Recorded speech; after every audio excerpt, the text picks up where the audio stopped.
নমস্কার বন্ধুরা, আমি অরিন্দম চলে আসলাম আজকে এই মুহূর্তে বিরাট বড় একটা ডিএ আপডেট নিয়ে। ডিএ মামলা এবার বড় বদল সুপ্রিম কোর্টে। দীর্ঘ অপেক্ষা পর কি এবার হতাশা মিটবে সরকারি কর্মচারীদের? 14ই মে মামলার শুনানি হবে শীর্ষ আদালতে। 2022 সালের নভেম্বর থেকে 30 মাস ধরে ঝুলে রয়েছে এই মামলা।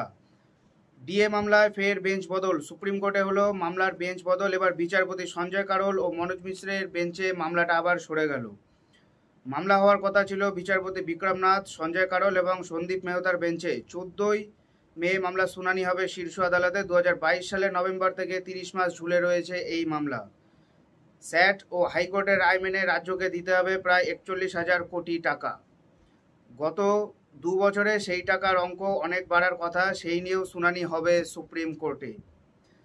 গত 7ই মে সুপ্রিম কোর্টে শুনানি হওয়ার কথা ছিল ডিএ মামলার, কিন্তু পিছিয়ে যায় রাজ্য সরকারি কর্মচারীদের মহার্ঘ ভাতা মামলার শুনানি। পরবর্তী শুনানি 14ই মে।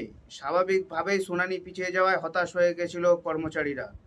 7ই মে বিচারপতি বিক্রমনাথের বেঞ্চে রাজ্যের আইনজীবী অভিষেক মনু সিংভি জানান, অন্য একটি মামলা থাকায় তার অত্যন্ত দরকারি, তাই শুনানি পিছিয়ে দেওয়া হোক, জুলাই মাসে শুনানি করার দাবি জানান। এই আবেদনে তীব্র বিরোধিতা করেন আন্দোলনকারীদের আইনজীবী বিকাশ রঞ্জন ভট্টাচার্য। তার দাবি, এই নিয়ে 16বার শুনানি পিছিয়েছে। দুপক্ষের সওয়াল জবাব শোনার পর 14ই মে পর্যন্ত পিছিয়ে দেওয়া হয়েছে। 14ই মে দুপুর 2টোর সময় শুনানি হবে। কেন্দ্রীয় হারে বর্ধিত ডিএর সমতুল্য হারে ডিএ পাওয়ার দাবিতে রাজ্যের সরকারি কর্মচারীদের দীর্ঘদিনের আন্দোলন চলছে, তা এবার শীর্ষ আদালতের বিচারাধীন। তবে বরাবরই সুপ্রিম কোর্টে মামলা পিছিয়ে যাচ্ছে, আর তার জেরে দিশাহীন হয়ে বারে বারে হতাশ হচ্ছে আন্দোলনকারীদের। এবার দেখার নতুন বেঞ্চে মামলা উঠলে কত দ্রুত সেটা শুনানি হয়।